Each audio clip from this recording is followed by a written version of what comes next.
Tabletop Legends just joined Critical Role's Darrington Press. Critical Role fans may know this face as Chris Perkins, who played both the witty Shale from Campaign 1 and the short-lived Spurt from Campaign 2. But something fans might not know is that Chris also, for a heckin' lot of people, was the face of D&D for the past 17 years or so. As for Jeremy Crawford, Critical Role fans may know him for being the DM for Acquisitions Incorporated in recent years. That is assuming that the fans who only know them from these instances haven't opened a single D&D book in the past 20 years, which is an assumption a lot of creators have been making in regards to this news. I'm going to touch on something that I haven't heard anyone mention yet, but before that, let's talk about the TTRPG space as a whole right now, because I think this has a lot more significance than we realise. Lady Gaga was the first time I heard someone say, "Trust is like a mirror. You can fix it if it's broke, but you can still see the crack in that mother reflection." And that's how a lot of people feel right now with TTRPGs. Just last month, Goodman Games, who've held a great long-standing reputation of safeguarding classic adventures by updating them for their current Dungeon World Classic system, well, they were found to be licensing the original work from Judges Guild, a company whose owners have been quite open and vocal about their anti-Semitic, bigoted, transphobic and racist views, as well as denying the Holocaust. As soon as I heard about this, Goodman Games came straight off my recommendations list, which really, really hurt because Goodman Games was part of something great for the tabletop RPG community that I don't think many people knew about, which was a writing for role-playing games micro-credential from Maynooth University here in Ireland. This was an accreditation for, well, upstart creators or writers to get them basically credibility and lend industry-recognised merit to their skills.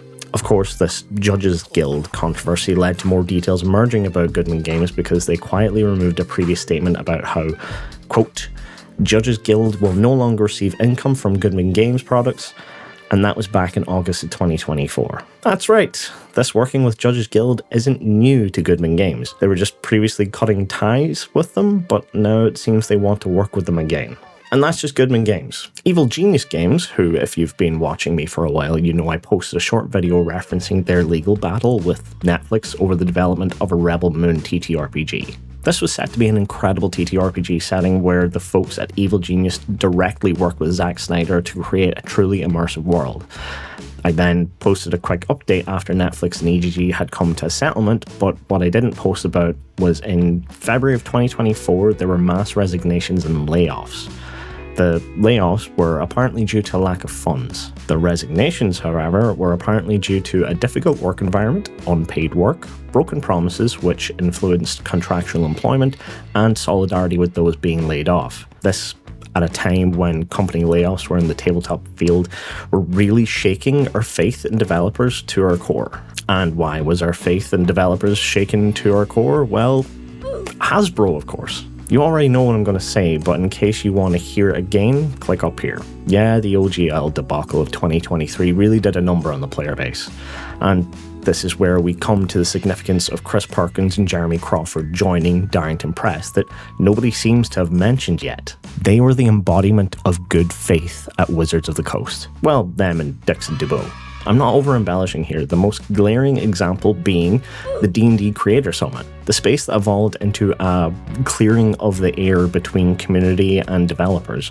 Perkins and Crawford were right there. Sure, then executive producer Kyle Brink took a lot of the questions when the topic moved to the then current tensions, but they, being Perkins and Crawford, were the bridge between games and shares. Not just that example, of course, but their social media presence and history with D&D. For the longest time, I didn't follow any D&D socials, just them too, because Perkins shared posts about interesting actual plays or videos, and Crawford posted sage advice for those very niche examples. Then there's the D&D event streams they were part of, and DMing for Extra Life or creating little bits for the community.